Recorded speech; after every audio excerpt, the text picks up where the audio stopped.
Assalamualaikum warahmatullahi wabarakatuh. Apa kabar sahabat Al-Fatah yang dimuliakan Allah? Semoga kita dalam keadaan sehat, dilimpahkan rezekinya dan diberikan keberkahan dunia dan akhirat. Amin ya robbal alamin.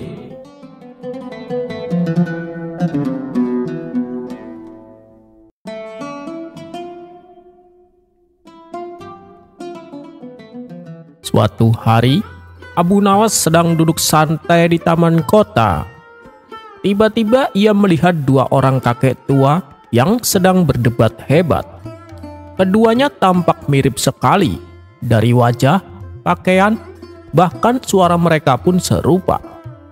Abu Nawas yang penasaran pun mendekat.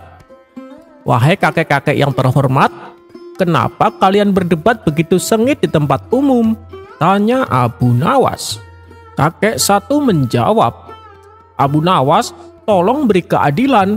Kakek ini telah mencuri tongkatku." Kakek dua tidak mau kalah. "Tidak, justru dia yang mencuri tongkatku. Ini tongkat milikku sejak dulu." Abu Nawas menatap keduanya. Memang benar, mereka sangat mirip. Dan tongkat yang mereka perebutkan pun terlihat kembar. Warna sama, panjang sama, bahkan ukirannya pun serupa. Lalu Abu Nawas berpikir sejenak kemudian berkata, Baiklah, karena kalian kembar dan tongkatnya pun kembar, aku akan melakukan ujian kecil untuk mengetahui pemilik aslinya," ujar Abu Nawas. Kedua kakek itu pun mengangguk setuju. Abu Nawas lalu berkata, "Mari kita uji siapa yang paling mengenal tongkat ini. Akan aku tutup mata kalian, dan kalian harus menyentuh tongkat itu dan menjelaskan ciri khasnya." Mereka pun menuruti perintah Abu Nawas. Setelah ditutup matanya, Abu Nawas diam-diam menyembunyikan tongkat itu dan menggantinya dengan tongkat kayu biasa dari pohon di taman. Kakek pertama meraba tongkat dan berkata, Ini terasa agak aneh, seperti bukan milikku. Tapi mungkin karena aku sedang gugup." Kemudian kakek kedua berkata, "Ini bukan tongkatku, ini terlalu ringan dan tidak ada ukiran di ujungnya," ujarnya. Abu Nawas pun langsung tersenyum. "Sekarang aku tahu siapa pemilik aslinya." Kemudian kedua kakek itu membuka mata. "Tongkat yang kalian perebutkan sebenarnya bukan tongkat kalian. Aku sudah menyembunyikannya." Tapi kakek kedua langsung menyadari bahwa ini bukan tongkatnya karena ia mengenal benar miliknya. Maka tongkat yang asli adalah milik kakek kedua. Kakek pertama tertunduk malu dan mengaku bahwa ia memang hanya ingin memiliki tongkat itu karena sangat bagus. Abu Nawas melanjutkan, "Lain kali kejujuran itu lebih ringan dibawa daripada kebohongan yang panjang." Kedua kakek akhirnya berdamai dan berterima kasih kepada Abu Nawas. Cerita ini menunjukkan kepandaian Abu Nawas dalam menyelesaikan masalah dengan kecerdikan dan tanpa kekerasan.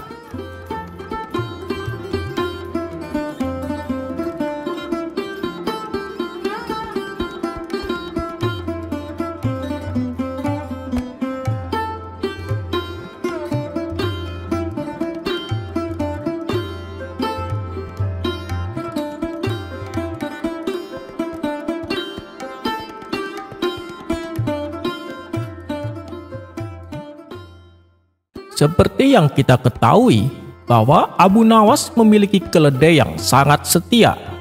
Kemanapun dia pergi, selalu ditemani oleh si keledai. Bahkan saat berdagang pun, keledai itu selalu menemaninya. Saking dekatnya Abu Nawas dengan si keledai, sampai si keledai tidak tega jikalau ada orang jahat yang mengganggu Abu Nawas. Hingga pada suatu hari, di sebuah keramaian, Abu Nawas sedang sibuk berdagang di pasar kecil di dekat rumahnya.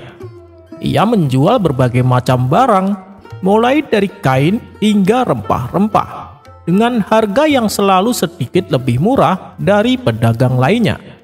Warga desa sudah tahu kalau Abu Nawas sedang berdagang, maka selalu ada tawar-menawar penuh gelak tawa.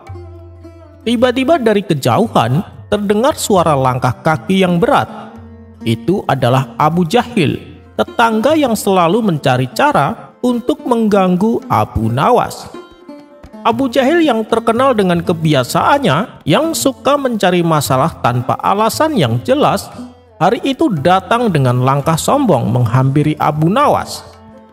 "Hei Abu Nawas, apa yang kau jual kali ini? Sepertinya daganganmu semakin sedikit. Apa kamu sedang bangkrut?" tanya Abu Jahil meledek. Abu Nawas yang sedang sibuk merapikan kain dagangannya hanya tersenyum dan menjawab, "Oh, Abu Jahil, tidak ada yang bangkrut di sini. Hanya saja aku sibuk memikirkan sesuatu yang lebih penting." Abu Jahil yang tidak suka dengan sikap Abu Nawas yang tenang berusaha mengganggunya lebih jauh.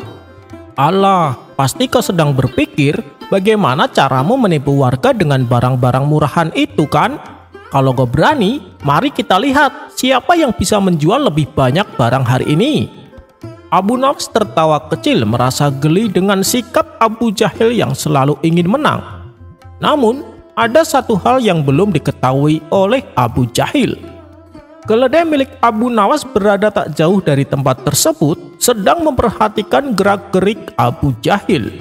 Keledai ini tidak suka dengan orang yang suka mengganggu majikannya. Keledai ini dikenal memiliki insting yang sangat tajam. Dan tanpa Abu Jahil ketahui, si keledai yang sedang duduk di dekat tenda dagangan Abu Nawas mulai menggoyangkan tubuhnya dengan gelisah. Abu Nawas yang tahu persis keledainya akan bertindak, memutuskan untuk memanfaatkan momen ini untuk mengajari Abu Jahil dengan sedikit pelajaran. "Baiklah Abu Jahil, jika kamu begitu tertarik, mari kita lihat siapa yang bisa menarik perhatian warga lebih banyak hari ini. Tetapi ada satu aturan, yang kalah akan memberi semua barang dagangannya gratis kepada para warga." Abu Jahil yang selalu merasa pintar langsung menyetujuinya. "Tentu saja, aku tidak akan pernah kalah," ujar Abu Jahil. Setelah mengatakan itu, ia mendekati meja dagangan Abu Nawas dan mulai berteriak dengan lantang, "Wahai para warga sekalian, lihat barang-barang murah ini. Lebih murah dari harga ayam di pasar, lebih murah dari harga semut. Barang-barang ini cuma untuk orang pintar seperti saya." Tak disangka, si keledai yang mendengar suara keras itu mulai merasa terganggu. Tanpa peringatan, keledai itu bangkit dan dengan cepat berlari menuju Abu Jahil. Si keledai dengan cekatan menendang ember yang ada di sampingnya, dan ember itu jatuh tepat mengenai kepala Abu Jahil. "Waduh!" teriak Abu Jahil kaget dan terhuyung-huyung sambil berusaha melepaskan ember yang menutupi wajahnya. Para warga yang melihat kejadian itu mulai tertawa terpingkal-pingkal. Bahkan ada yang mulai bertepuk tangan. Abu Nawas yang melihat hanya tersenyum lebar. Tetapi ia segera mendekati dan menepuk pundak Abu Jahil. "Abu Jahil, ini namanya balasan dari keledai yang pintar. Jangan pernah berisik di dekat keledaiku jika tak ingin bernasib yang sama," ucap Abu Nawas. Abu Jahil yang malu setengah mati mencoba mengangkat ember dari kepalanya dan berkata dengan wajah merah padam, "Awas kau Abu Nawas, akan kubalas keledai bodohmu itu." Para warga terus tertawa dan Abu Nawas pun kembali melanjutkan dagangannya dengan si keledai duduk tenang di sampingnya seolah ikut bangga dengan keberhasilannya.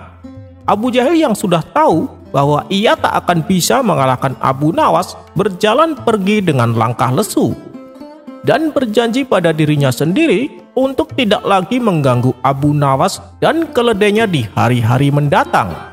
Dan sejak hari itu, Abu Nawas dan keledainya menjadi duo yang tak terkalahkan bahkan oleh tetangganya yang paling jahil sekalipun.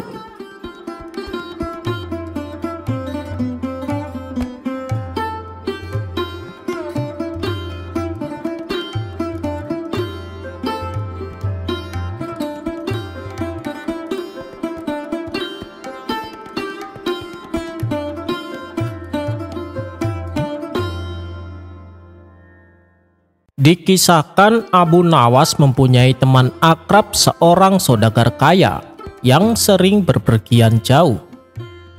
Pada suatu hari, kebetulan saudagar tersebut berlabuh di negeri Irak. Ia pun menemui Abu Nawas selaku teman karibnya. Setelah menginap beberapa hari, si saudagar pamit kepada Abu Nawas untuk kembali melakukan perjalanannya. Ketika mereka bersalaman, saudagar tersebut melihat cincin yang melekat di jari Abu Nawas. Ia pun merasa kagum dan ingin memilikinya.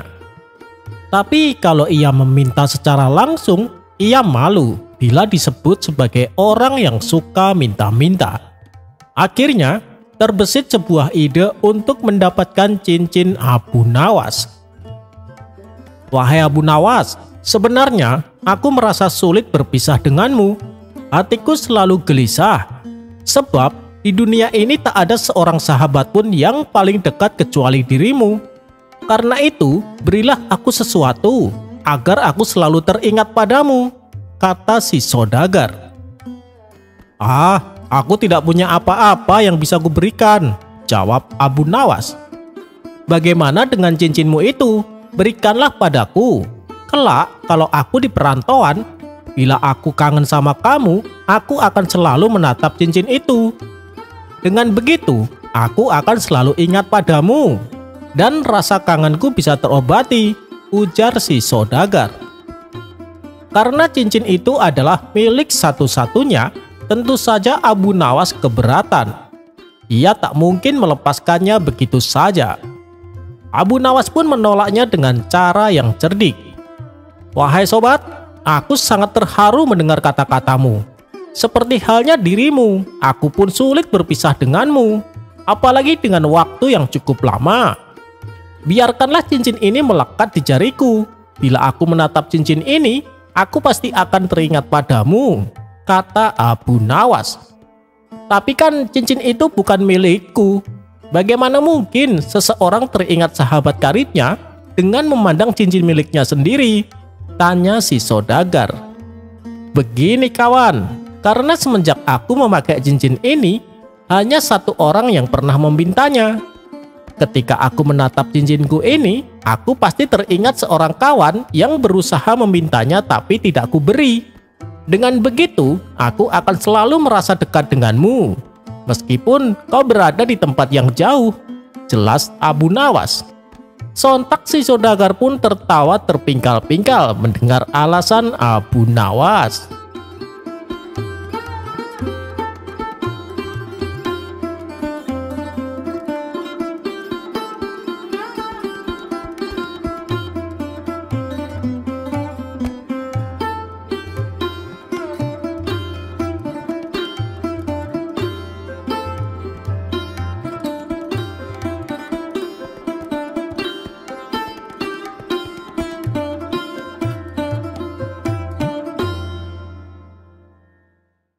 Kesetiaan Abu Nawas terhadap istrinya tidak perlu diragukan lagi.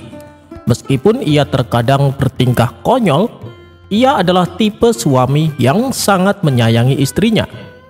Hal inilah yang membuat Baginda Raja merasa kagum, hingga pada suatu ketika ia mendapatkan kesempatan langsung bertanya kepada Abu Nawas. "Wahai Abu Nawas, apakah kau mencintai Allah?" tanya Baginda Raja. "Tentu saja wahai Paduka, dialah yang menciptaku dan yang telah memberiku rizki," jawab Abu Nawas. "Apakah kau juga mencintai Rasulullah?" tanya Baginda Raja kembali.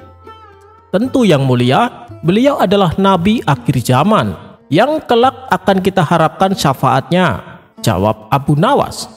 "Lalu, apakah kau juga mencintai istrimu?" tanya Baginda Raja. "Bagaimana aku tidak mencintainya? Dialah yang selalu menemaniku, baik dalam keadaan susah maupun bahagia. Dan dia juga adalah ibu dari anak-anakku," jawab Abu Nawas. "Apakah kau juga mencintai anak-anakmu?" tanya Baginda Raja. "Tentu saja yang mulia." "Tidak seperti biasanya Paduka menanyakan hal itu. Memangnya ada apa?" kata Abu Nawas balik bertanya. Tidak apa-apa Abu Nawas, aku hanya merasa heran. Bagaimana mungkin dalam satu hati ada 4 cinta? Bagaimana mungkin hatimu bisa muat menampungnya? Bisakah kau jelaskan? Tanya Baginda Raja. Mendengar itu Abu Nawas pun hanya bisa terdiam. Ia tak menduga bahwa Baginda Raja akan mengatakan hal itu. Ini adalah suatu pertanyaan yang sulit dijawab. Bahkan akal cerdiknya pun tak mungkin bisa menjawabnya. Dan akibat perkataan Baginda Raja, raut muka Abu Nawas seketika menjadi murung. Wahai Abu Nawas, kenapa denganmu? Adakah yang salah dengan ucapanku? Bila kau tak bisa menjawab juga tidak apa-apa Abu Nawas. Aku kan hanya sekedar bertanya, ujar Baginda Raja. Wahai Paduka yang mulia, bukan masalah bisa menjawab atau tidak, tapi pertanyaan Paduka membuatku tersadar betapa lemahnya diriku. Bagaimana mungkin hatiku yang sekecil ini mampu menampung 4 cinta, di mana keempatnya itu adalah bagian dari hidupku, kata Abu Nawas terisak. Tak terasa air matanya mulai menetes membasahi pipi. Sudahlah Abu Nawas, jangan bersedih begitu, sahut Baginda Raja mencoba menghiburnya. Karena tak kuat menahan sedihnya, kemudian Abu Nawas pun meminta izin pamit pulang. Setibanya di rumah, ia masih saja termenung memikirkan hal itu. Sang istri yang heran dengan perubahan Abu Nawas mencoba mencari tahu apa penyebabnya. Wahai suamiku, kenapa denganmu? Apa yang membuatmu sedih? Tanya sang istri. Abu Nawas lalu menceritakan tentang pertanyaan Baginda Raja. Dengan tersenyum hangat istrinya berkata, "Duhai suamiku, kenapa tidak kau katakan saja? Sebagaimana manusia punya sisi kanan, sisi kiri, sisi depan, dan sisi belakang, hati juga memiliki martabat yang berbeda-beda. Engkau mencintai Allah dengan akal dan imanmu. Engkau mencintai Rasulullah dengan ruh yang ada dalam hatimu. Engkau mencintai istrimu dengan nafsumu sebagai manusia. Dan engkau mencintai anak-anakmu dengan fitrahmu sebagai seorang ayah." Mendengar penjelasan istrinya, Abu Nawas merasa takjub dibuatnya. "Wahai istriku, apa yang kau katakan membuatku sangat bahagia. Engkau mengatakan itu bukan karena akal cerdikmu, melainkan dengan ketulusan cinta sebagai manusia terhadap Tuhannya dan sebagai manusia terhadap manusia," sahut Abu Nawas. Pada keesokan harinya, Abu Nawas kembali menemui Baginda Raja. Sesampainya di sana, dengan wajah berseri-seri ia duduk di samping rajanya. "Kok ini sungguh aneh Abu Nawas. Kemarin terlihat murung dan sedih, tapi sekarang kau terlihat sangat ceria," kata Baginda Raja. Abu Nawas pun lalu memberitahu bahwa kegundahan atas pertanyaan Baginda Raja telah terobati berkat jawaban dari istrinya. Tentu saja Baginda Raja menjadi penasaran dan ingin tahu jawabannya. Setelah Abu Nawas memberitahu, Abu Nawas berkata, "Wahai Paduka Raja, pertanyaan Paduka kemarin tidaklah bisa dijawab dengan akal cerdik, namun bisa dijawab dengan ketulusan cinta terhadap Allah dan ketulusan cinta kepada sesama manusia," jelas Abu Nawas. "Wahai Abu Nawas, istrimu adalah wanita solehah. Beruntung sekali kau memilikinya," kata Baginda Raja.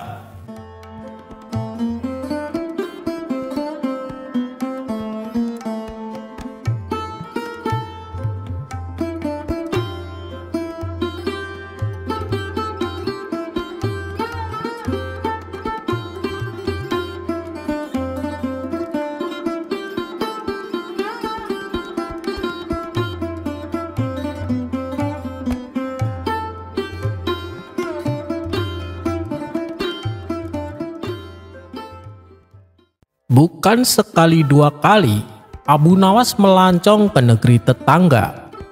Dalam setahun, mungkin ia sudah 3 kali meninggalkan negerinya. Tentu saja keperluannya untuk berdagang. Suatu ketika Abu Nawas pergi ke suatu negeri, di mana negeri itu hiduplah seorang raja, mempunyai istana megah yang dikelilingi danau. Meski hidupnya bergelimangan kemewahan, sang raja merasakan kejenuhan, hingga terbesitlah tanda tanya dalam hatinya. Mengapa tidak ada satupun kesatria yang sukses masuk ke istana dengan berenang di danau tersebut? Karena penasaran, sang raja pun membuat sayembara untuk mencari orang yang mampu melakukannya. Seminggu berikutnya, sayembara pun dimulai. Semua rakyat dikumpulkan di depan danau, termasuk Abu Nawas yang kala itu sedang berada di negeri tersebut. Lalu di depan rakyat dan prajuritnya, sang raja berbicara lantang. "Wahai seluruh ksatria dan rakyatku, dengan ini saya mengumumkan, saya ingin mencari seorang lelaki yang tangguh di negeri ini. Jadi saya menantang kalian semua untuk berenang di danau ini menuju istanaku. Barang siapa yang berhasil akan saya kabulkan apa saja permintaan kalian." Mendengar sayembara dari sang raja, semua orang pun kaget. Pasalnya, danau tersebut banyak dihuni oleh buaya-buaya besar dan ganas. Tentu saja mereka tidak ada yang berani. Tiba-tiba muncullah prajurit ksatria yang badannya tinggi dan besar. Dia adalah prajurit yang dikenal paling kuat. "Wahai paduka yang mulia, izinkan hamba melakukan tugas ini," kata prajurit tersebut. "Oh ya, silakan wahai prajuritku," jawab sang raja. Semua orang penasaran ingin melihatnya, apalagi dengan Abu Nawas. "Nekat sekali orang itu, dia pasti tidak bakalan selamat," ucap Abu Nawas dalam hati. Dan tepat sekali dugaan Abu Nawas. Baru saja prajurit tersebut berenang sejauh 3 meter, ia langsung diserang buaya-buaya ganas. Akhirnya ia tewas mengenaskan. Dengan perasaan sedih dan kecewa, Baginda Raja berkata, "Baiklah, peserta pertama saya nyatakan gagal. Masih adakah yang berani mencoba?" tanya sang raja. Spontan semua prajurit langsung mundur ketakutan. Mereka panik kalau sang raja sampai menunjuknya. "Kalian tidak usah takut, aku tidak akan memaksa kalian untuk melakukan tugas ini," ujar sang raja. Tidak berapa lama kemudian, orang terkuat dan paling pemberani dari rakyat biasa maju ke depan menghadap Baginda Raja. "Apakah kamu yakin?" tanya sang raja. "Jangan khawatir paduka, hamba adalah pawang buaya. Hamba pasti bisa berhasil," jawab orang tersebut. Sang raja langsung terlihat ceria. "Baiklah, silahkan terjun ke danau itu," titah sang raja. Kemudian orang itu melaksanakan perintah rajanya. Ia terjun ke danau yang penuh dengan buaya. Akan tetapi dia tetap saja mati. Ia memang tidak diserang oleh buaya, namun ia mati tenggelam karena tidak bisa berenang. Akhirnya semua orang yang ada di sana pun menjadi takut. Mereka ikut mundur bersama yang lainnya. "Waduh, tidak ada yang berani. Bagaimana negeri ini bisa menjadi kuat kalau kalian semua menjadi penakut?" kata sang raja kecewa. Dan tiba-tiba terlihat Abu Nawas langsung menceburkan diri ke dalam danau. Perbuatannya ini tentu saja membuat semua orang kaget dan cemas, termasuk sang raja tersebut. Abu Nawas terlihat berenang sekuat tenaga. Beberapa kali ia menghindari dari serangan buaya. "Ini luar biasa, ayo terus, teriak sang raja kegirangan. Yang lain pun turut menyemangati Abu Nawas, sampai akhirnya Abu Nawas berhasil dan tiba di istana dengan selamat, tidak kurang satu apapun. Sang raja segera menghampiri Abu Nawas. "Benar-benar mengagumkan, kamu hebat sekali. Tapi sepertinya kamu bukan orang negeri ini. Siapa namamu dan dari mana asalmu?" tanya Baginda Raja. Abu Nawas yang dalam keadaan basah kuyup dan gemeteran menjawab raja tersebut. "Nama saya Abu Nawas, saya dari negeri Baghdad," jawab Abu Nawas. "Baiklah, meskipun kamu bukan orang sini, tapi saya akan tetap menepati janjiku. "Sekarang apa yang kau inginkan?" tanya Baginda Raja. "Saya ada satu permintaan," balas Abu Nawas. "Apa itu? Apakah kau ingin menikah dengan putriku?" tanya sang raja. Bukan itu," jawab Abu Nawas. Sang raja sedikit terkejut. Bagaimana mungkin sang putri yang cantik jelita ditolaknya mentah-mentah? "Apa kau ingin istana dan hartaku?" tanya sang raja mulai cemas. "Itu juga bukan. Aku tidak menginginkan semua itu," saut Abu Nawas. Sang raja lega mendengarnya. Ia pun kembali bertanya kepada Abu Nawas, "Lalu apa yang kau inginkan?" Dengan wajah penuh amarah, Abu Nawas menjawab, "Saya ingin tahu siapa yang tadi mendorongku hingga aku terjatuh ke danau." Mendengar permintaan Abu Nawas itu, sontak raja dan semua orang yang hadir saat itu tertawa terpingkal-pingkal.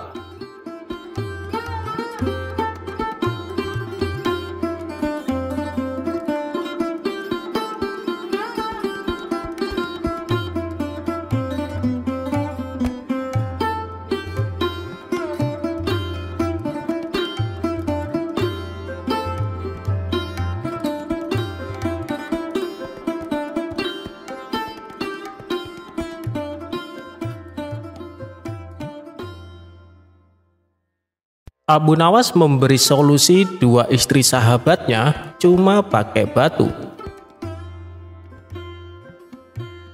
Diceritakan Abu Nawas pergi keluar kota untuk menemui sahabat lamanya. Setibanya di sana, ia langsung menuju rumah sang sahabat. Ternyata rumah sahabatnya itu sudah tidak berpenghuni. Tidak ingin perjalanannya sia-sia, Abu Nawas terus mencari keberadaan sahabat lamanya itu.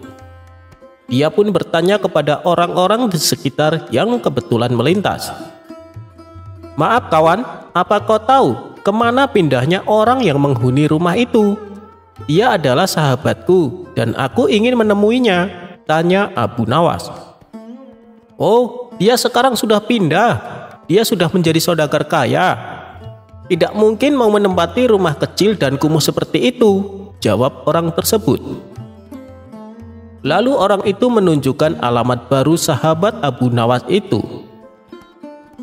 Pergilah Abu Nawas menuju alamat yang ditunjukkan. Sesampainya di sana, betapa terkejutnya Abu Nawas. Sahabat lamanya kini menempati rumah megah dan indah. Ia kemudian mengetuk pintu dan mengucapkan salam. Ketika sang sahabat membuka pintu, ia langsung kegirangan melihat kedatangan Abu Nawas. "Silakan masuk Abu Nawas, anggaplah rumah sendiri," sambut sahabatnya penuh sukacita. "Wah, kau hebat sekarang, sudah jadi saudagar kaya. Rumahmu juga besar dan megah," puji Abu Nawas. "Alhamdulillah Abu Nawas, ini semua berkat doa dan kerja keras," balas sahabatnya. Setelah mengobrol panjang lebar, sahabatnya lalu mengeluh tentang keadaan yang sedang dialami. "Aku bingung dengan sikap kedua istriku," tutur sang sahabat. "Apa? Kau punya dua istri? Luar biasa. Begini nih, kelakuan orang yang sudah kaya, pasti istrinya lebih dari satu," ledek Abu Nawas. "Memangnya kenapa? Kok kamu bingung? Kamu punya banyak harta. Yang penting masing-masing diberikan haknya secara adil. Pasti semuanya akan beres," kata Abu Nawas melanjutkan. "Kalau masalah itu sih mudah Abu Nawas. Tapi aku dipusingkan dengan sikap kedua istriku.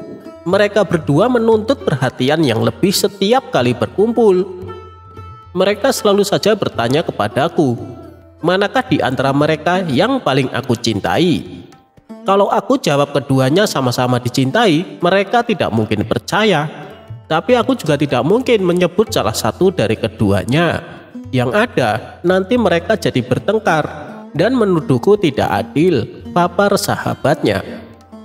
Abu Nawas selalu mengatakan bahwa keadilan memang tidak sama dengan perlakuan yang sama. Sekalipun misalnya memberi barang yang sama persis. Sahabatnya itu kemudian mendesak Abu Nawas, "Bagaimana caranya agar kedua istriku tidak lagi bertanya kepadaku mana yang lebih aku cintai dari mereka?" Kemudian Abu Nawas memberi saran agar kedua istri sang sahabat masing-masing diberi batu berwarna biru secara terpisah. "Bilang sama kedua istrimu supaya merahasiakannya. Sekarang temuilah mereka di kamar masing-masing," perintah Abu Nawas. Sahabatnya itu segera menuruti saran Abu Nawas. Satu persatu ia memasuki kamar istrinya dan memberikan batu berwarna biru.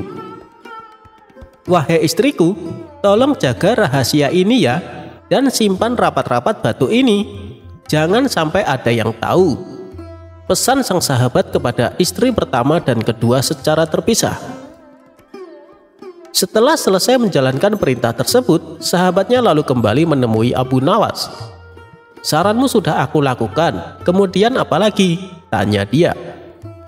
"Begini, aku akan berpura-pura bertanya dan kamu jawab dengan suara yang lantang agar kedua istrimu mendengar," ucap Abu Nawas.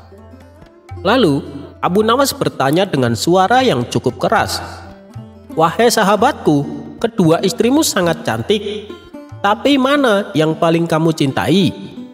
Sahabatnya itu juga menjawab dengan suara yang tidak kalah lantang, "Istri yang paling kucintai dari keduanya adalah dia yang kuberi batu warna di dalam kamarnya." Kedua istri sahabat Abu Nawas itu merasa dirinya yang paling dicintai oleh suaminya. Dan sejak itu mereka tidak pernah lagi bertanya siapa dari mereka yang paling dicintai.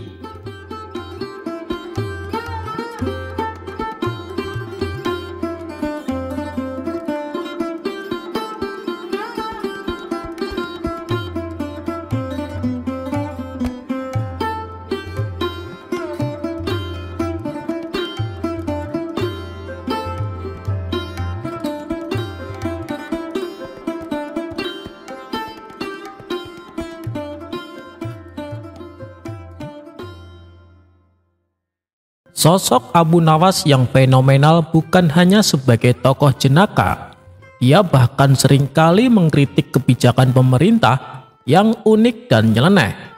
Seperti pada kisah berikut ini. Pada saat itu, salah satu menteri istana membuat kebijakan yang membuat rakyatnya sengsara, dan itu tanpa sepengetahuan Baginda Raja. Hingga pada suatu hari, Baginda Raja memberi Abu Nawas seekor keledai untuk dijadikan sebuah tantangan. Ia meminta kepada Abu Nawas supaya menjaga keledai itu sibuk selama 1 tahun tanpa memberinya makan. Abu Nawas pun menyanggupi tantangan tersebut. Setelah 1 tahun berlalu, Baginda Raja bertanya tentang kondisi keledainya. "Bagaimana Abu Nawas? Apakah keledainya mati?" Abu Nawas menjawab, "Tidak yang mulia, malah keledainya bertambah gemuk." Sontak Baginda Raja terkejut mendengarnya. "Kenapa bisa begitu Abu Nawas?" tanya Baginda Raja. "Karena saya menjadikannya menteri di istana," jawab Abu Nawas. "Jadi menteri? Bagaimana mungkin seekor keledai bisa jadi menteri?" tanya Baginda Raja heran. "Paduka lupa ya, Paduka perintahkan saya untuk menjaga keledai itu tetap sibuk selama 1 tahun tanpa memberinya makan. Sejak itulah dia saya jadikan menteri. Karena seorang menteri juga tetap sibuk tanpa memberi makan kepada rakyatnya." Mendengar itu Baginda Raja terdiam. Ia pun mulai menangkap ada sesuatu yang sedang Abu Nawas sampaikan melalui ucapannya yang konyol tersebut. Abu Nawas kembali berkata, "Apakah Paduka tahu bedanya rakyat dan pemerintah? Bedanya adalah kalau rakyat mengambil duit pejabat pemerintah disebutnya sebagai perampok. Tapi kalau pemerintah mengambil duit rakyat disebutnya sebagai kebijakan." Karena tak tahan dengan kritikan Abu Nawas, Baginda Raja langsung menyuruhnya diam. "Wahai Abu Nawas, sebenarnya apa yang ingin kau sampaikan? Adakah menteriku yang berbuat demikian?" tanya Baginda Raja. Abu Nawas pun lalu memberitahu tentang kondisi rakyatnya dengan kebijakan baru yang dibuat oleh salah satu menteri istana. di mana sang menteri mewajibkan rakyat menyetorkan 3% dari penghasilannya dengan dalih untuk kesejahteraan dan akan membangunkan tempat tinggal. Baginda Raja sontak kaget mendengarnya dan segera memecat menteri tersebut.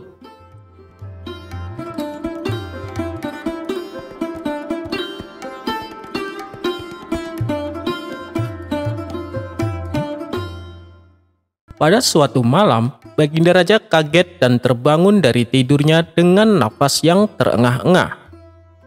Baginda Raja baru saja bermimpi buruk. Pada keesokan harinya, Baginda Raja terlihat sangat gelisah. Ia masih saja terngiang-ngiang tentang mimpinya semalam. Sang menteri yang senantiasa mendampingi Baginda merasakan kegelisahan yang dialami rajanya itu. "Ampun Paduka yang mulia, kenapa Baginda terlihat murung? Apakah Paduka sedang kurang sehat?" tanya sang menteri. "Tidak, wahai menteriku, saya sehat-sehat saja. Cuman, tadi malam saya mengalami mimpi yang buruk. Entah kenapa mimpi itu begitu membekas dalam pikiranku. Hal inilah yang membuatku menjadi gelisah," jawab Baginda Raja. Mendengar jawaban Baginda, sang menteri lalu memberi saran. "Lebih baik Baginda utarakan saja mimpi tersebut kepada ahlinya. Kalau Baginda terus-menerus memendamnya, nanti mempengaruhi kesehatan Baginda," ujar sang menteri. "Iya, benar juga katamu, wahai menteriku. Panggilkan peramal istana untuk datang kemari," titah Baginda Raja. Singkat cerita, datanglah seorang peramal menghadap Baginda Raja. Lantas, Baginda Raja menceritakan mimpi yang dialaminya tadi malam. "Aku bermimpi aneh sekali. Di dalam mimpiku, aku melihat semua gigiku menjadi tanggal. Pertanda apakah itu?" tanya Baginda Raja. "Ampun Paduka yang mulia, mimpi yang dialami Baginda pertanda kurang baik. Mimpi itu berarti kesialan akan menimpa Baginda Raja. Karena menurut pengetahuan hamba, setiap gigi yang tanggal itu berarti seorang anggota keluarga Baginda akan meninggal dunia. Dan jika semua gigi tanggal, berarti kemalangan besar bagi Paduka yang mulia. Karena dalam waktu dekat ini, semua anggota keluarga Baginda akan meninggal dunia, kecuali Baginda sendiri," jelas si peramal. Ramalan pertanda buruk dari si peramal itu membuat Baginda Raja marah. "Penafsiran macam apa itu? Saya tidak suka," bentak Baginda Raja. Kemudian, Baginda Raja memerintahkan prajuritnya untuk memberi hukuman cambuk kepada si peramal. Di hari berikutnya, Baginda Raja kembali memanggil peramal yang lain. Maka datanglah si peramal menghadap Baginda Raja. Kepada si peramal kedua, Baginda kembali menceritakan mimpinya. "Kemarin malam, aku bermimpi aneh sekali. Di dalam mimpiku, aku melihat semua gigiku tanggal. Menurutmu, apa arti dari mimpiku semalam?" tanya Baginda Raja. Sebenarnya, peramal kali ini penafsirannya juga sama dengan peramal sebelumnya, yaitu bahwa dalam waktu dekat semua keluarga Baginda Raja akan meninggal. Akan tetapi karena ia takut dihukum cambuk, ia pun pura-pura memilih tidak tahu. "Maaf Paduka yang mulia, kalau mimpi tentang gigi tanggal hamba kurang tahu. Karena keahlian hamba khusus membahas seputar mimpi bertemu hewan besar ataupun makhluk halus," kata si peramal beralasan. "Peramal macam apa kamu ini?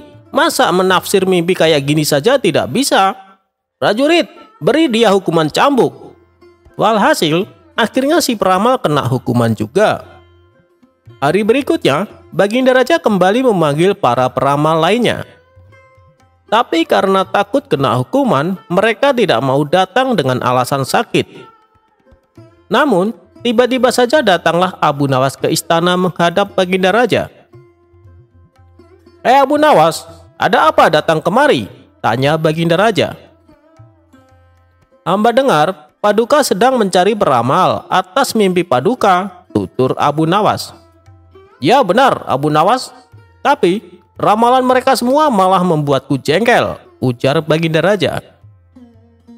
"Kalau boleh tahu, mimpi apa yang Paduka alami? Barangkali hamba bisa menafsirkannya, kata Abu Nawas percaya diri. Ah, mana mungkin kamu tahu? Kamu itu kan bukan peramal atau ahli tafsir mimpi, Abu Nawas, ucap Baginda Raja heran. Itu sih terserah Baginda saja. Mau percaya syukur, tidak percaya juga tidak apa-apa, jawab Abu Nawas enteng.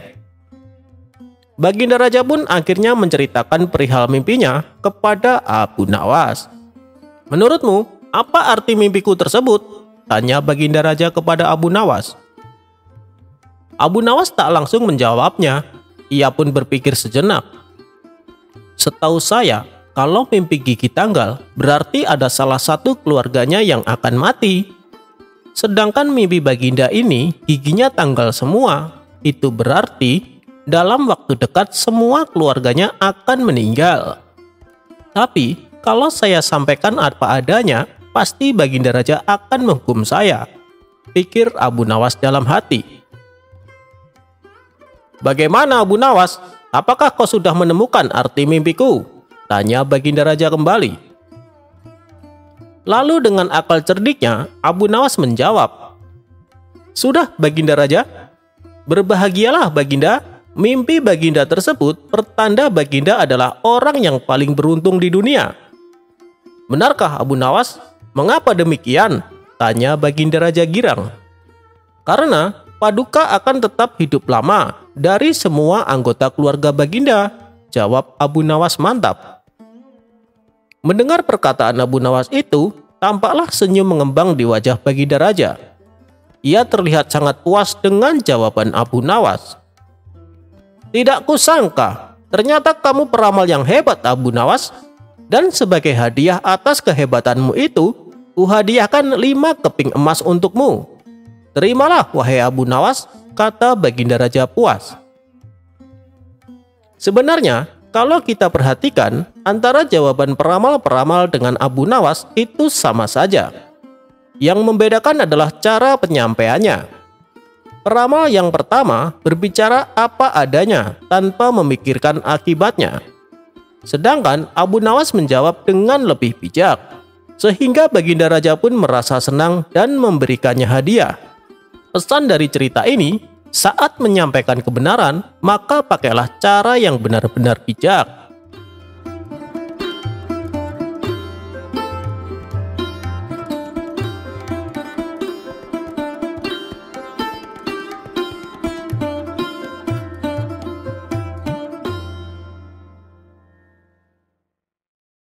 Seperti kita ketahui, Baginda Raja suka sekali menguji kecerdasan Abu Nawas. Menurutnya, itu adalah sebuah hiburan yang bisa membuatnya tertawa. Oleh karena itulah, Baginda Raja tak henti-hentinya mengerjai Abu Nawas. Dan pada kisah kali ini, Abu Nawas disuruh menebak 2 gentong air, di mana masing-masing gentong diisi dengan air yang berbeda. Yang satu berisi air panas, sedangkan satunya lagi berisi air dingin. Kisah ini bermula ketika Baginda Raja merasakan jenuh di dalam istana. Guna menghilangkan rasa bosan dan jenuhnya, ia pun kemudian menyuruh beberapa pengawal untuk memanggil Abu Nawas ke istana. Singkat cerita, datanglah Abu Nawas menghadap Baginda Raja. Wahai Abu Nawas, aku ada tantangan untukmu. Kalau kau bisa menebaknya dengan benar, maka kau akan mendapatkan hadiah. Tapi kalau kau salah, kau akan dihukum. Apakah kamu berani menerima tantangan ini? Tanya Baginda Raja. Siap Paduka yang mulia, hamba terima tantangan Paduka, jawab Abu Nawas. Bagus, di depanmu itu ada 2 gentong air besar yang berisi air. Manakah di antara kedua gentong itu yang berisi air panas dan mana yang berisi air dingin? Tapi kamu tidak boleh menyentuh untuk menebaknya, tutur Baginda Raja. Sebelum saya menebaknya, izinkan saya minta 1 permintaan, ucap Abu Nawas. Baik, apa permintaanmu? Tanya Baginda Raja. Kemudian Abu Nawas meminta dihadirkan 2 ekor keledai di hadapannya. Lalu ia meminta kepada pelayan istana menyiram masing-masing keledai dengan air dari gentong yang berbeda. Setelah itu, Abu Nawas memukul 2 keledai tersebut tepat di bagian yang kena siraman air. Keledai pertama langsung meringkik kesakitan dan berusaha lari. Adapun keledai yang kedua hanya menggigil tanpa meringkik. Lantas Abu Nawas berkata kepada Baginda Raja, "Seperti yang Anda lihat, wahai Paduka, dari reaksi kedua keledai ini saya tahu mana yang air panas dan mana yang air dingin." Melihat kecerdikan Abu Nawas dalam memecahkan tantangannya, Baginda Raja pun tertawa. "Tapi masih ada satu tantangan lagi, Abu Nawas. Kau lihat di kandang kecil itu? Di dalamnya ada 2 ekor anak itik. Manakah dari keduanya yang jantan dan mana pula yang betina?" tanya Baginda Raja. "Itu mudah saja, Paduka yang mulia," jawab Abu Nawas merasa yakin. Kemudian Abu Nawas mengambil kedua itik tersebut dan ditaruhnya di kolam istana. Melihat kedua anak itik itu berenang, Abu Nawas langsung menebaknya. Anak itik yang jantan ada di belakang, sedangkan yang di depan adalah anak itik betina, kata Abu Nawas. "Bagaimana kau bisa menyimpulkan hal itu?" tanya Baginda Raja penasaran. "Begini, Paduka yang mulia, kalau ada hewan jantan dan betina bertemu, siapa yang akan mengejar dan siapa yang akan dikejar?" kata Abu Nawas balik bertanya. "Tentu saja yang dikejar betina dan yang mengejar adalah jantan," jawab Baginda Raja. Lagi-lagi Baginda Raja dibuat terpukau atas kecerdikan Abu Nawas. Abu Nawas pun akhirnya dapat hadiah berpundi-pundi dari Baginda Raja.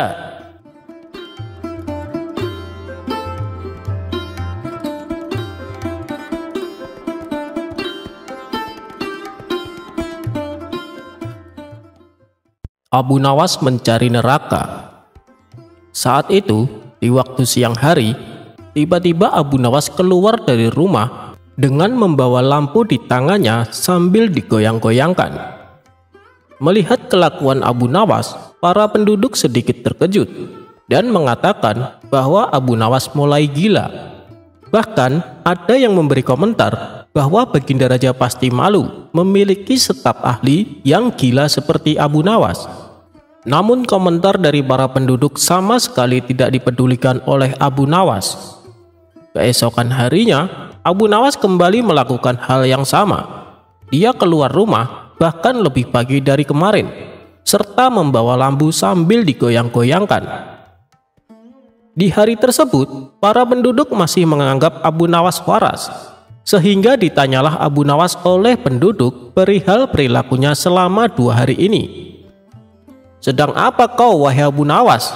tanya para penduduk. "Aku sedang mencari neraka," jawab Abu Nawas singkat.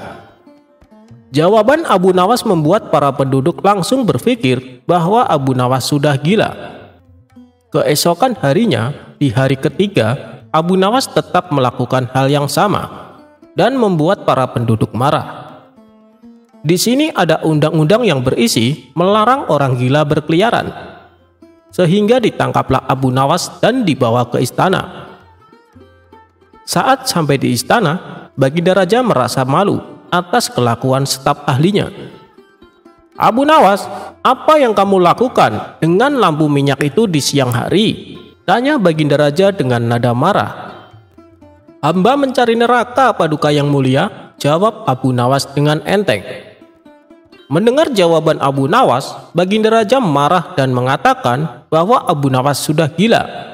Namun Abu Nawas malah mengatakan sebaliknya, bahwa yang gila adalah orang-orang Baghdad, bukan dirinya.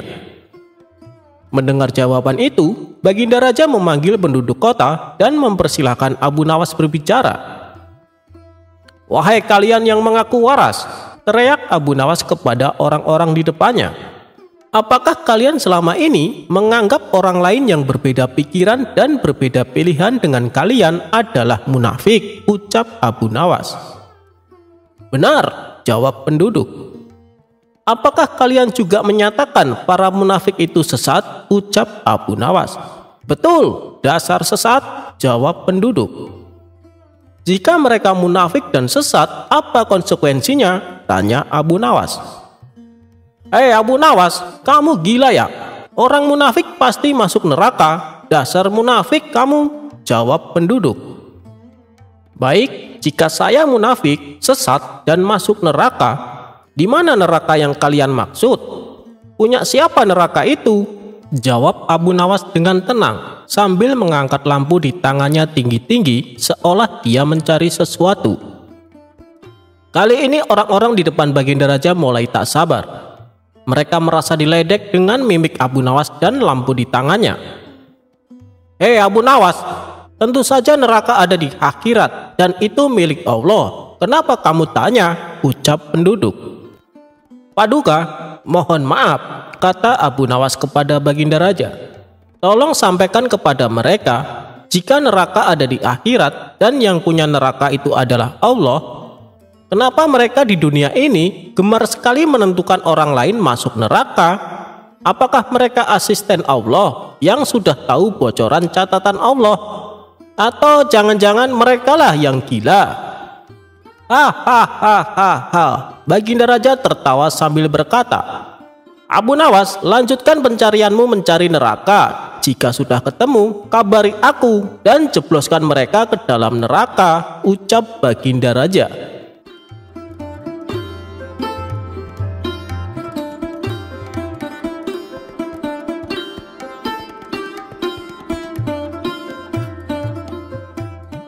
Berawal dari adanya seorang pedagang sukses bernama Abdul Malik. Ia dikenal sebagai orang baik dari negeri Khurasan. Kekayaannya yang berlimpah selalu dimanfaatkan untuk bersedekah.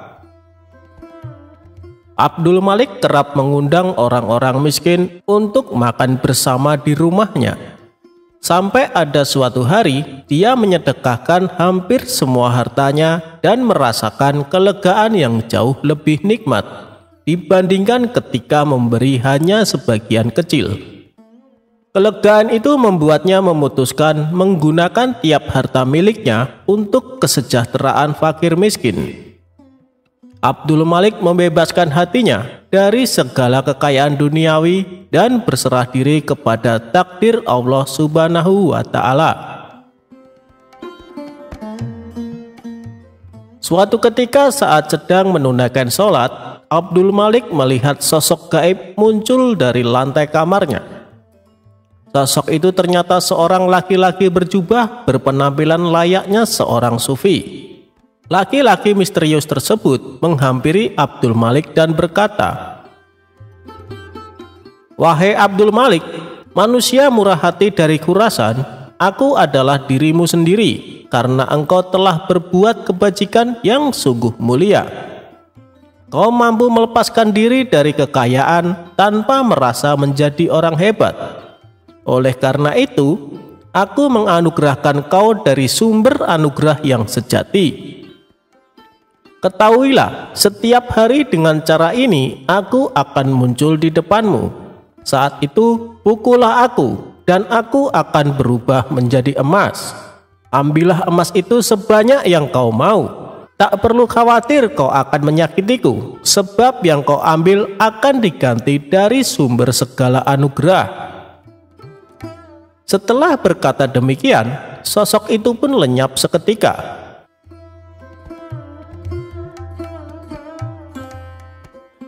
Keesokan harinya, Abdul Malik kedatangan tamu seorang kawan bernama Abu Jahal. Saat mereka berdua sedang asik berbincang-bincang, tidak lama kemudian sosok misterius kemarin yang berpenampilan sufi kembali muncul di hadapan Abdul Malik. Abdul Malik pun segera memukulnya dengan tongkat. Seketika itu juga lelaki misterius yang dipukulnya berubah menjadi emas. Abdul Malik lalu mengambil bagiannya dan juga memberikan emas kepada Abu Jahal. Melihat peristiwa yang menakjubkan tersebut, Abu Jahal hanya bengong dan terpana. Sungguh luar biasa, gumamnya. Tanpa mengerti kejadian sebelumnya, Abu Jahal mulai berpikir, Alangkah gembiranya jika bisa melakukan hal serupa.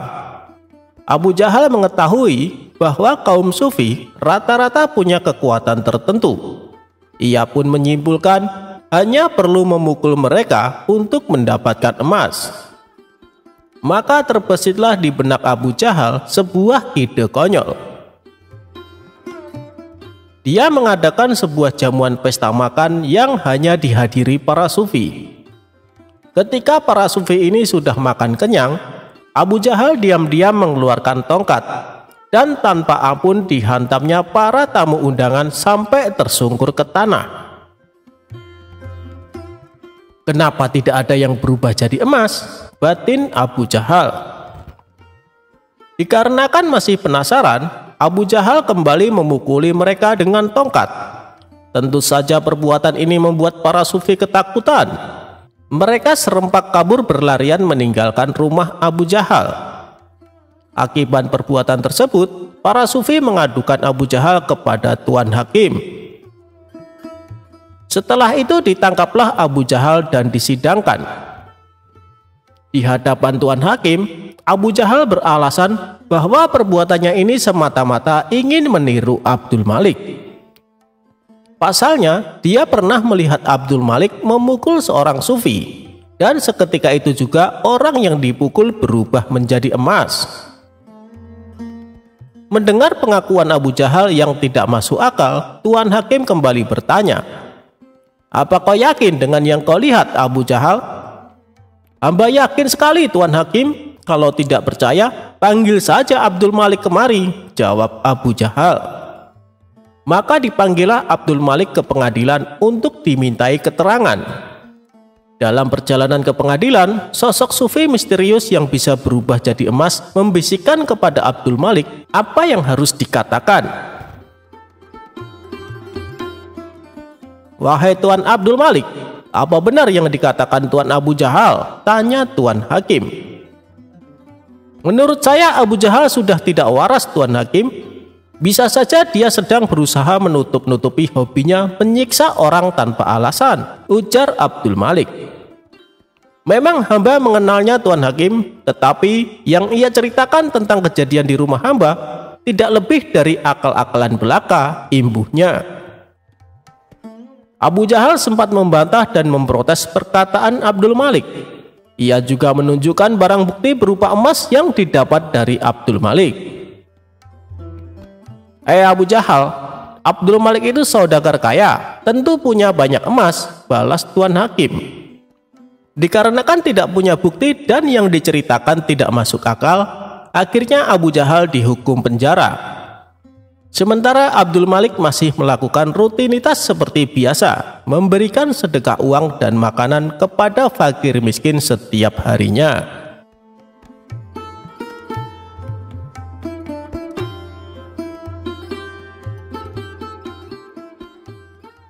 Abu Nawas perlihatkan wajah setan, ternyata memang mengerikan. Alkisah, suatu hari Abu Nawas sedang bepergian ke suatu tempat karena ada suatu urusan. Di dalam perjalanannya, ia melihat seorang pemuda yang hendak melompat dari sebuah jembatan. Kemudian, Abu Nawas menghampiri pemuda tersebut sambil berteriak, "Jangan melompat dari tempat itu." Setelah sampai ke jembatan di mana pemuda tersebut berada, Abu Nawas langsung melontarkan pertanyaan. "Mengapa di usiamu yang begitu muda berpikir untuk terjun ke dalam air yang sangat dingin itu?" tanya Abu Nawas. "Karena bosan hidup," jawab pemuda tersebut. Tentu saja jawaban dari pemuda tersebut tidak bisa diterima oleh Abu Nawas begitu saja. Maka Abu Nawas pun kemudian kembali berkata seperti ini, "Nak, dengarkan saya. Jika kamu terjun ke sungai itu, saya harus terjun juga menyusulmu untuk menyelamatkanmu. Air itu dingin sekali. Saya baru saja sembuh dari radang paru-paru. Tahu maksud saya bisa mati. Saya mempunyai istri dan anak. Apakah kamu mau hidup dengan beban pikiran seperti ini?" ujar Abu Nawas. "Tentu saja tidak," jawab pemuda itu kepada Abu Nawas. Maka dengarkan saya, jadilah orang baik-baik, bertobatlah dan Allah akan mengampuni kamu. Pulanglah, nah dalam kesendirianmu dan di rumah yang sepi itu, gantunglah dirimu, ujar Abu Nawas seraya balik kanan dan pergi. Setelah mendengarkan perkataan Abu Nawas, pemuda itu membatalkan niatnya untuk bunuh diri dan kembali pulang ke rumahnya. Dalam perjalanan selanjutnya, Abu Nawas didatangi oleh seorang laki-laki bejat. Tanpa basa-basi, laki-laki tersebut langsung menanyakan sesuatu kepada Abu Nawas. Adapun pertanyaan laki-laki tersebut yaitu perihal keinginannya yang ingin melihat setan. Wahai Abu Nawas, aku ingin sekali memiliki kemampuan melihat setan. Apa kau bisa mengajariku cara melihatnya? Tanya laki-laki bejat tersebut. Tentu bisa, tepat sekali kau bertemu denganku, jawab Abu Nawas mengiyakan permintaan laki-laki itu. Kalau begitu tunjukkan kepadaku, ujar laki-laki tersebut kepada Abu Nawas. Itu mudah sekali. Apa kau memiliki cermin di rumah? Kata Abu Nawas. Tentu saja punya, wahai Abu Nawas, jawab laki-laki itu kembali. Kemudian Abu Nawas pun memberitahukan cara melihat wujud setan kepada laki-laki bejat tersebut. Jadi begini caranya. Pandangi cerminmu betul-betul. Tidak butuh waktu lama, kau akan melihat wujud setan yang ingin kau ketahui, jelas Abu Nawas. Pemuda itu yang mengetahui maksud dari perkataan Abu Nawas hanya bisa tertawa ngakak. Sementara Abu Nawas pun melanjutkan perjalanannya. Cara Abu Nawas menurunkan hujan.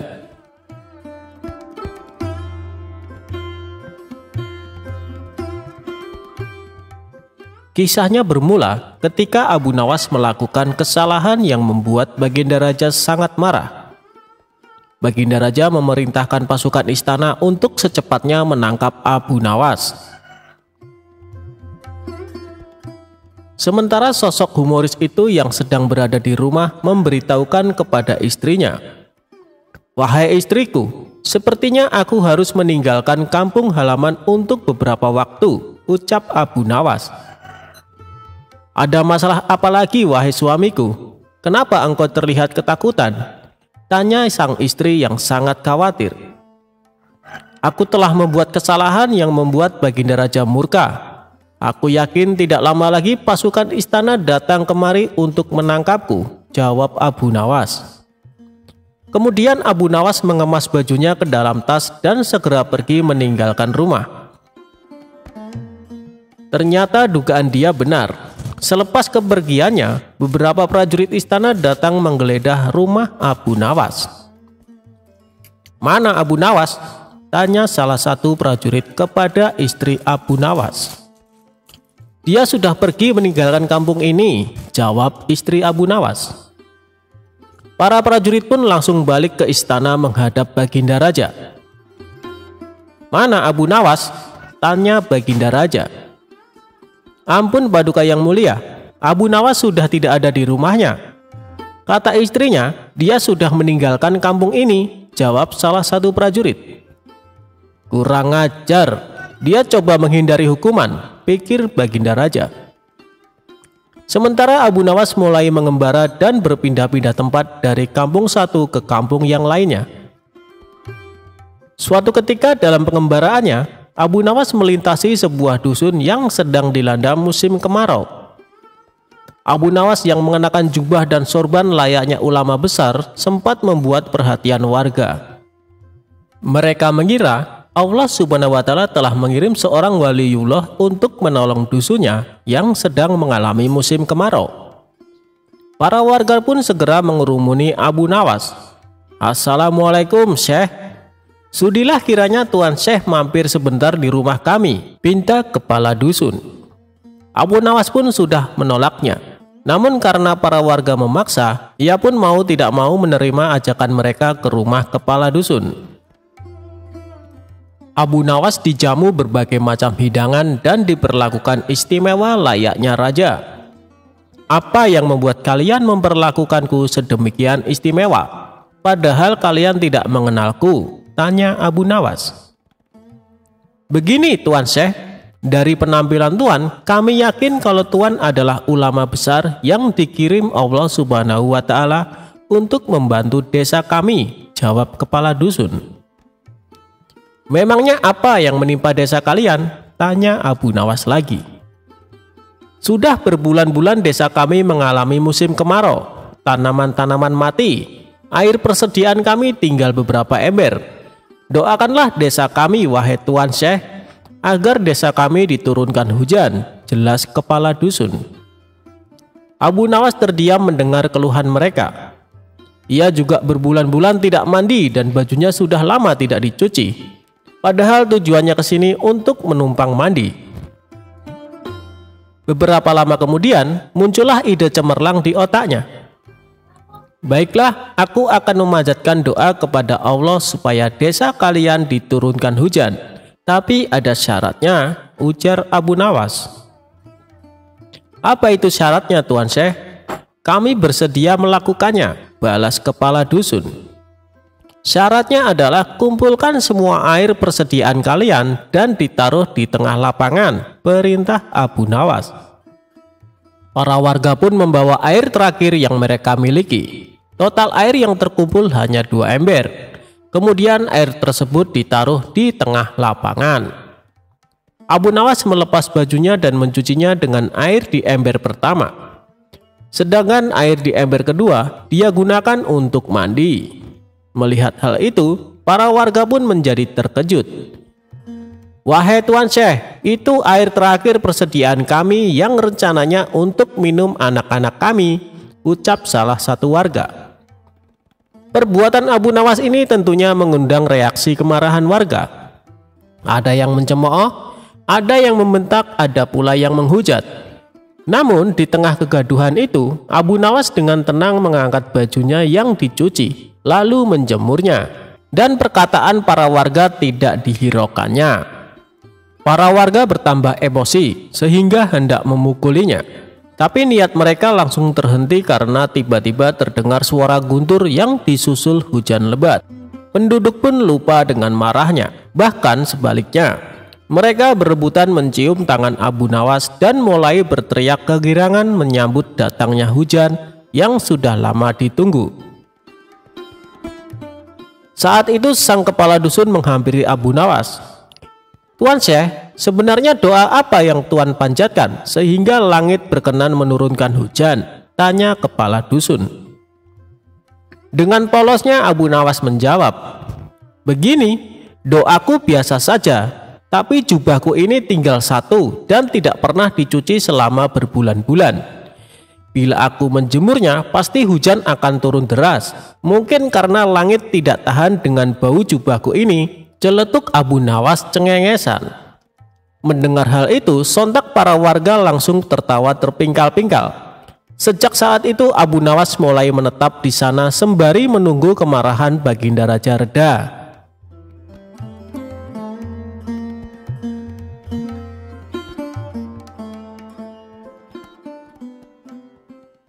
Abu Nawas berpura-pura gila. Siapa sih Abu Nawas? Tokoh lucu yang juga dianggap ulama besar ini berasal dari Persia. Lahir di Ahwas pada tahun 750 Masehi. Meninggal pada tahun 819 Masehi di Baghdad. Ketika beranjak dewasa, dia mengembara ke Basra dan Kufa. Dia bergaul dengan orang Badui dan belajar bahasa Arab di sana. Ia sangat pandai bersyair, berpantun, dan menyanyi. Setelah dia hafal berbahasa Arab, adat istiadat, dan kebiasaan orang Badui, dia memutuskan untuk pulang ke kampung halamannya. Namun bersama ayahnya dia pergi ke Baghdad dan menghambakan diri kepada Baginda Raja Baghdad saat itu. Ayahnya Abu Nawas bernama Maulana. Di Baghdad dia diangkat menjadi penghulu kerajaan. Suatu ketika ayah Abu Nawas sakit parah karena memang usianya sudah lanjut dan akhirnya meninggal. Mengetahui hal itu, raja memerintahkan untuk memanggil Abu Nawas untuk mengubur jenazah ayahnya. Setelah acara pemakaman selesai, Baginda Raja berencana mengangkat Abu Nawas menjadi penghulu atau kadi kerajaan untuk menggantikan ayahnya. Mengetahui hal itu, Abu Nawas yang diketahui cerdas itu tiba-tiba berperilaku aneh. Orang-orang dibuat heran oleh Abu Nawas. Setelah upacara pemakaman ayahnya, dia mengambil sepotong batang kayu dan menungganginya seperti kuda. Dia berlari-lari dari kuburan ke rumahnya. Pada kesempatan lain, dia mengajak beberapa anak kecil untuk pergi ke kuburan ayahnya. Abu Nawas mengajak anak-anak bermain rebana membuat orang semakin heran dengan kelakuan Abu Nawas dan menganggapnya telah gila karena ditinggal mati ayahnya. Pada suatu hari, Baginda Raja mengutus beberapa orang untuk menemui Abu Nawas. "Hai Abu Nawas, kamu dipanggil Raja untuk menghadap beliau," kata salah satu utusan Raja. "Untuk apa Raja memanggilku? Aku tidak ada urusan dengannya," jawab Abu Nawas seenaknya. "Kamu tidak boleh bersikap seperti itu kepada rajamu," lanjut sang utusan istana. "Hei utusan istana, kau tak perlu banyak bicara. Kau ambil kudaku ini dan bawalah ke sungai. Mandikanlah dia supaya bersih dan segar," ucap Abu Nawas sambil memberikan sebatang pisang yang dianggapnya kuda betulan. Para utusan raja hanya geleng-geleng kepala melihat kelakuan Abu Nawas. "Hei Abu Nawas, apakah kau tidak mau menghadap raja?" tanya utusan istana. "Katakan saja kepada rajamu, aku sudah tahu, maka aku tak mau menghadap," kata Abu Nawas. Para utusan kerajaan segera menyingkir dari rumah Abu Nawas setelah mereka dilempari dengan debu oleh Abu Nawas. Sesampainya di istana, para utusan melaporkan apa yang terjadi pada Abu Nawas yang dianggap sudah gila. Dengan geram Raja berkata, "Dasar kalian, menghadirkan Abu Nawas saja kalian tidak becus. Segera bawa dia ke sini dengan sukarela ataupun dipaksa." Dengan paksa akhirnya Abu Nawas menghadap raja. Namun, lagi-lagi Abu Nawas bersikap seperti orang tidak waras di hadapan rajanya tersebut. "Bersikaplah sopan Abu Nawas," tegur raja. "Ya Baginda Raja, tahu kan Anda, terasi itu asalnya dari udang." "Kurang ajar, kau menghinaku Abu Nawas." "Tidak Baginda, siapa bilang udang berasal dari terasi?" Merasa dilecehkan, Baginda Raja segera memerintahkan prajuritnya untuk memukuli Abu Nawas sebanyak 25 kali. Usai dipukul, Abu Nawas keluar dari istana dan bertemu penjaga gerbang yang mencegatnya. "Hei Abu Nawas, dulu kamu pernah berjanji padaku, jika kau mendapat hadiah dari raja, kau akan membagikannya kepadaku. Nah, sekarang mana bagianku?" "Tentu saja aku tidak lupa, aku bukan cuma akan memberimu setengahnya, tapi semuanya," jawab Abu Nawas. Tanpa banyak basa-basi, Abu Nawas mengambil kayu agak besar lalu memukuli penjaga gerbang itu sebanyak 25 kali. Tentu saja orang itu berteriak kesakitan dan tidak terima diperlakukan seperti itu oleh Abu Nawas. Hal ini ia laporkan kepada sang raja. "Ya tuanku Baginda Raja, hamba mengadukan Abu Nawas yang telah memukuli hamba tanpa satu alasan. Hamba memohon keadilan dari Baginda Raja." Segera Baginda Raja memerintahkan pengawal membawa Abu Nawas ke istana lagi. Raja bertanya, "Hei Abu Nawas, benarkah kau telah memukuli penunggu gerbang istana sebanyak 25 kali?" Abu Nawas menjawab, "Ampun Paduka, hamba melakukannya karena memang sudah sepantasnya dia menerima pukulan itu." "Apa maksudmu? Coba kau terangkan secara jelas apa sebenarnya yang terjadi." "Hamba dan penunggu gerbang istana ini sudah mengadakan perjanjian bahwa jika saya mendapat hadiah dari Baginda, maka hadiah tersebut akan dibagi dua. Tadi hamba mendapat hadiah pukulan dari Baginda, sehingga saya juga memberikan pukulan itu kepadanya." Baginda bertanya kepada penjaga gerbang, "Hei, apa benar yang dikatakan Abu Nawas? kau telah mengadakan perjanjian seperti itu?" "Benar tuanku, tapi hamba tidak mengira kalau hadiah dari Baginda berupa pukulan," jawab penjaga pintu gerbang. "Hahaha, dasar tukang peras, sekarang kau kena batunya." Ternyata Abu Nawas tidak bersalah. Abu Nawas pun pulang dengan hati gembira karena membawa sekantong uang perak dari Baginda. Tetapi sesampainya di rumah dia tetap bersikap aneh dan terlihat memang seperti orang gila beneran. Kelakuan Abu Nawas ini bertahan sampai 1 bulan. Dan akhirnya Baginda Raja mengangkat orang lain sebagai kadi atau penghulu istana yang baru. Sebenarnya Baginda Raja ingin mengangkat Abu Nawas untuk menggantikan ayahnya. Setelah mendengar tentang pengangkatan kadi yang baru yang konon katanya bernama Polan, Abu Nawas mengucapkan syukur karena terhindar dari balak yang mengerikan. Mengapa Abu Nawas bersikap seperti orang gila? Ceritanya begini, pada saat ayahnya sakit parah, Abu Nawas dipanggil untuk menghadap.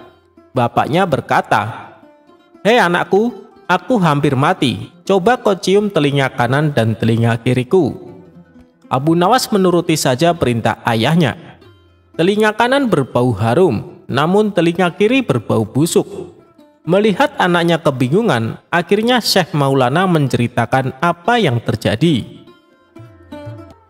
Pada suatu hari, datanglah 2 orang yang mengadu masalah padaku. Yang satu aku dengar keluhannya, tapi yang satu tidak aku dengar karena aku tidak suka padanya. Ini resiko menjadi seorang kadi atau hakim. Jika kelak kau menjadi hakim, kamu akan mengalaminya karena sudah pasti Baginda Raja akan memilihmu menjadi seorang kadi atau hakim. Jika kamu tidak suka menjadi kadi, buatlah alasan yang masuk akal agar kau tidak terpilih menjadi kadi atau hakim. Itulah sebabnya Abu Nawas berpura-pura gila, hanya agar tidak dipilih menjadi hakim kerajaan. Walaupun begitu, Abu Nawas tetap sering dipanggil ke istana guna diajak konsultasi oleh raja untuk menyelesaikan suatu perkara.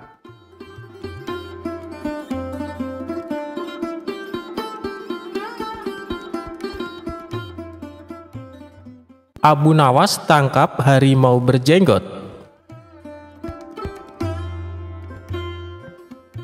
Suatu ketika, Baginda Raja terlihat sangat marah kepada Abu Nawas yang telah berkali-kali mempermainkan dirinya dengan cara-cara yang sangat kurang ajar.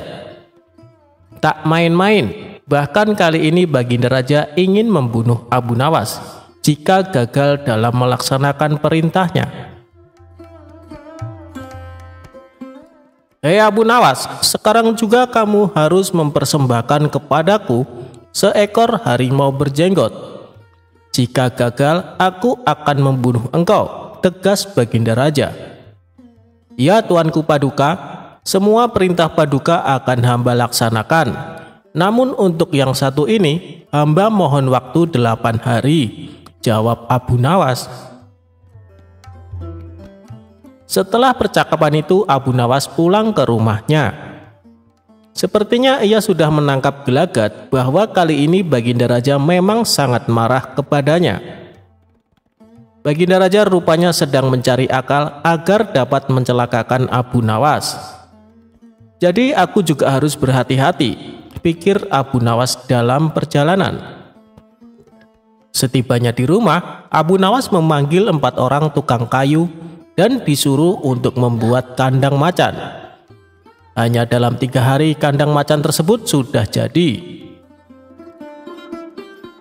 Abu Nawas lalu berpesan kepada istrinya agar menjamu orang yang berjenggot apabila datang ke rumah. "Istriku, jika nanti engkau mendengar aku mengetuk pintu, suruh dia masuk ke dalam kandang itu," kata Abu Nawas sambil menunjuk kandang macan itu. "Baik suamiku," jawab istrinya. Ia kemudian bergegas pergi menuju musola dan membawa sajadah. "Hei Abu Nawas, tumben sholat di sini?" tanya imam dan penghulu musola itu. "Sebenarnya saya mau menceritakan hal ini kepada orang lain, tapi kalau tidak kepada tuan penghulu, kepada siapa lagi saya mengadu?" jawab Abu Nawas. Tadi malam saya ribut dengan istri saya. Itu sebabnya saya tidak mau pulang ke rumah. Abu Nawas melanjutkan ceritanya. Pucuk dicinta, ulam pun tiba. Kubiarkan Abu Nawas tidur di sini, dan aku pergi ke rumah Abu Nawas menemui istrinya. Sudah lama aku menaruh hati kepada perempuan cantik itu, pikir penghulu itu yang duduk di depan Abu Nawas. Abu Nawas, bolehkah aku menyelesaikan perselisihan dengan istrimu itu? Tanya sang penghulu. Silahkan, hamba sangat berterima kasih atas kebaikan hati Tuan, jawab Abu Nawas. Tak menunggu waktu lama, penghulu itu pergi ke rumah Abu Nawas dengan hati berbunga-bunga dan dengan wajah berseri-seri. Setelah sampai, ia mengetuk pintu rumah Abu Nawas. Begitu pintu terbuka, ia langsung menghampiri istri Abu Nawas dan diajak untuk bersanding. Hei Adinda, apa gunanya punya suami jahat dan melarat? Lagi pula Abu Nawas tak karuan. Lebih baik kamu jadi istriku. Kamu dapat hidup senang dan tidak kekurangan sesuatu apapun, kata penghulu itu. Baiklah jika keinginan Tuan demikian, jawab istri Abu Nawas. Tak berapa lama kemudian, terdengar pintu rumah Abu Nawas diketuk oleh seseorang. Ketukan itu membuat penghulu kaget dan kebingungan kemana ia harus bersembunyi. Tuan, silakan bersembunyi di dalam kandang itu, kata istri Abu Nawas sambil menunjuk kandang yang terletak di dalam kamar Abu Nawas. Tanpa pikir panjang lagi, penghulu itu masuk ke kandang itu dan menutupnya dari dalam. Sedangkan istri Abu Nawas segera membukakan pintu sambil menengok ke kanan dan kiri. Abu Nawas lalu masuk ke rumah. Hei istriku, apa yang ada di dalam kandang itu? Tanya Abu Nawas. Tidak ada apa-apa, jawab istrinya. Apa putih-putih itu? Tanya Abu Nawas dengan penasaran.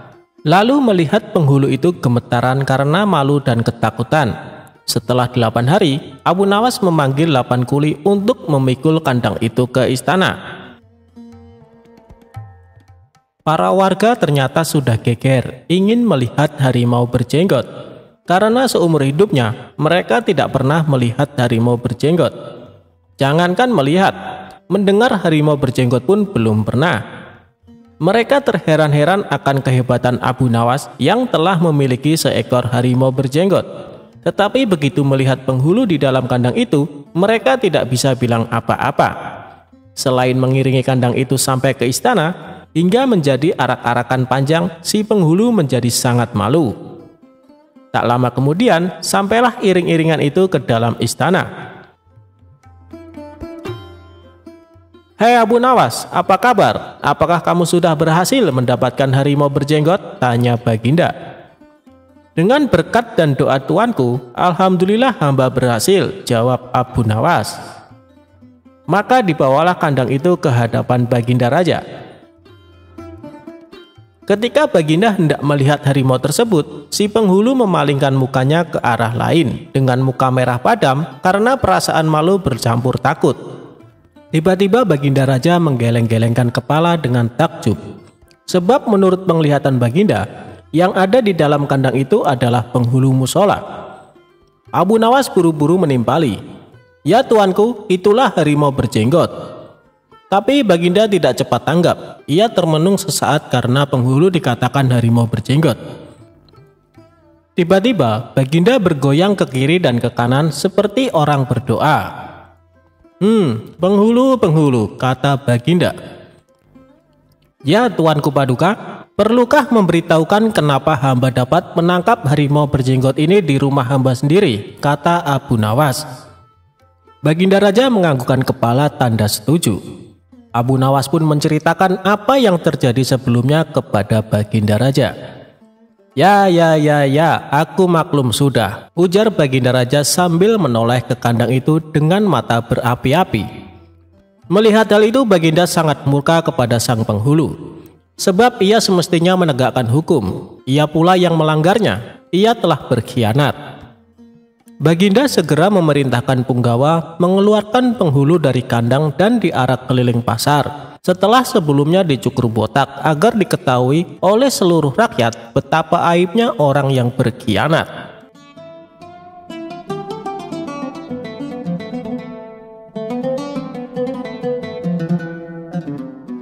Tidak pernah akur dengan tetangga, Abu Nawas saling ejek di tempat acara syukuran.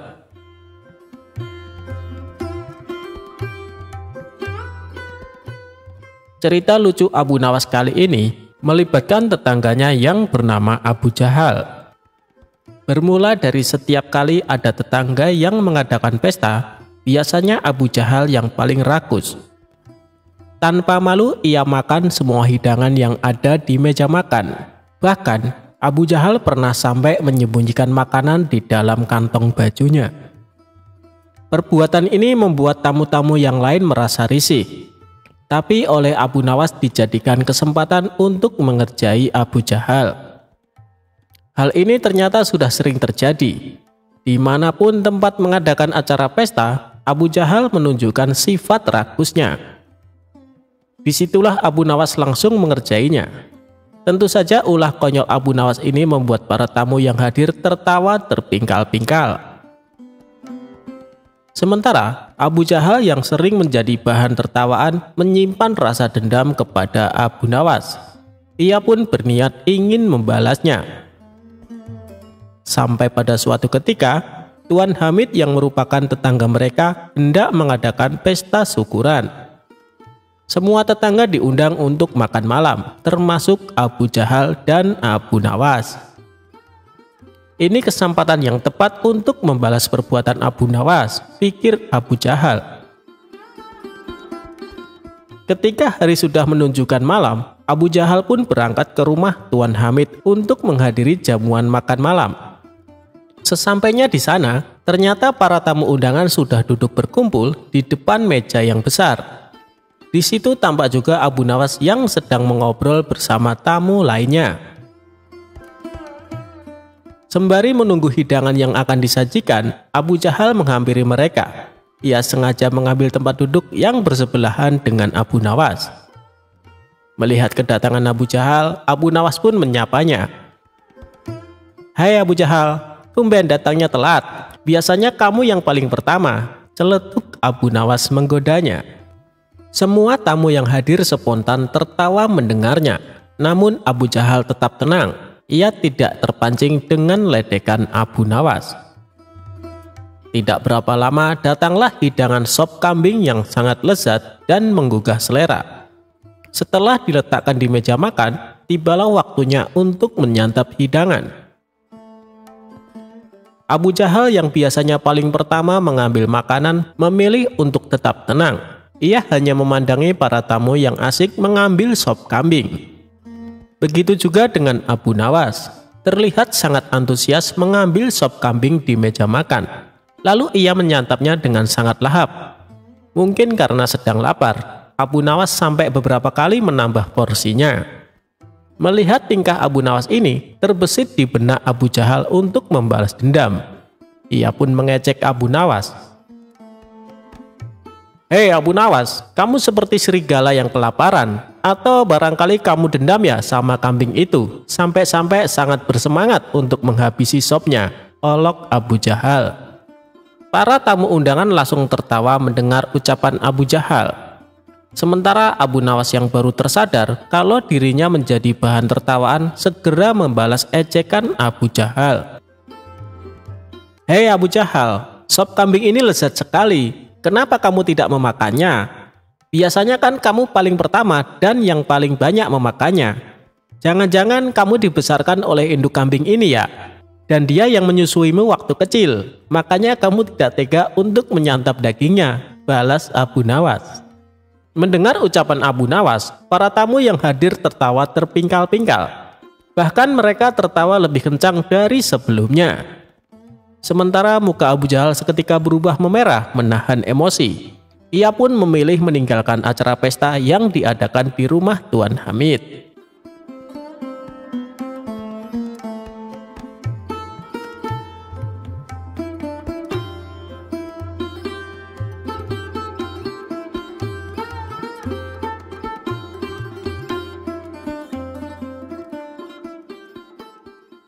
Abu Nawas dan buah anggur. Pada suatu hari, hakim di istana telah wafat karena suatu penyakit. Raja menyuruh orang yang dikenalnya menjadi hakim baru di istana. Semua orang mengira hakim tersebut akan kejam dan bengis kepada para rakyat. Tak lama kemudian, hakim baru datang ke istana. Beberapa rakyat yang melihat hal tersebut pun datang ke istana dengan membawakan buah sebagai tanda selamat. Hakim bertanya kepada seluruh rakyat yang datang, "Di mana Abu Nawas?" "Kami tidak tahu, Tuan Hakim," jawab salah satu rakyat. Kemudian, setelah selesai dari istana, beberapa orang memberitahu Abu Nawas mengenai hakim baru. Setelah mengetahui hal tersebut, Abu Nawas pergi ke istana dengan membawa buah-buahan di atas nampan. Sayangnya, ketika di jalan semua buahnya jatuh menggelinding. Abu Nawas berusaha mengambil semua buah-buahannya. Karena cukup kesal dan lelah, Abu Nawas memakan semua buah-buahan hingga tersisa satu butir buah. Satu butir buah tersebut dibawanya ke istana. Dan hakim baru yang melihat Abu Nawas menyambutnya dengan hangat. Kemudian Abu Nawas mempersembahkan satu butir buah yang dia bawa. Dengan hal itu, ternyata hakim malah senang. "Meskipun hadiahmu sederhana, kamu berhak menerima hadiah yang besar dariku," ucap hakim. Hakim kemudian meminta prajurit untuk memberikan satu kantong uang yang banyak. Abu Nawas senang dengan pemberian hakim baru. Kemudian dia kembali pulang ke rumah. Sesampainya di rumah, Abu Nawas menceritakan semuanya kepada istrinya. Setelah diberitahu, istrinya menyarankan Abu Nawas untuk memberikan buah yang lebih banyak lagi kepada hakim agar mendapatkan uang yang banyak. Keesokan harinya, Abu Nawas membawa buah nanas di keranjang yang telah dia persiapkan. Saat di jalan, Abu Nawas bertemu dengan temannya. "Kamu mau kemana, Abu Nawas?" tanya temannya. "Aku mau ke istana bertemu dengan Tuan Hakim," jawab Abu Nawas.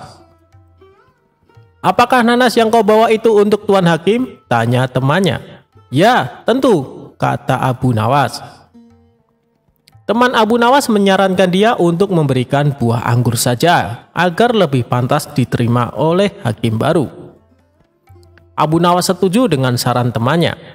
Kemudian dia pergi ke pasar untuk membeli anggur terbaik di sana. Akhirnya sampailah Abu Nawas ke istana dan hakim baru menyambutnya dengan hangat. Setelah mengetahui buah yang dibawa Abu Nawas, hakim sangatlah marah. "Kamu tahu kan saya paling benci dengan buah anggur," ucapnya penuh dengan emosi. Kemudian hakim meminta prajurit untuk melempari buah anggur ke Abu Nawas. Ketika dilempari buah anggur, Abu Nawas malah berkata, "Alhamdulillah." Mendengar ucapan Abu Nawas berkali-kali, hakim merasa heran. Kemudian dia bertanya kepada Abu Nawas, "Abu Nawas, kenapa kamu terus mengucapkan Alhamdulillah ketika dilempari buah anggur?" tanya hakim. "Begini Tuan Hakim, awalnya aku ingin membawa satu keranjang buah nanas untuk Tuan Hakim. Untungnya ada temanku yang menyarankan untuk membawa buah anggur saja. Bayangin coba kalau buah nanas yang dilemparkan bisa benjol kepala saya," jawab Abu Nawas cengengesan. Mendengar jawaban Abu Nawas, hakim terpingkal-pingkal mendengarnya. Kemudian dia diperbolehkan kembali pulang ke rumah.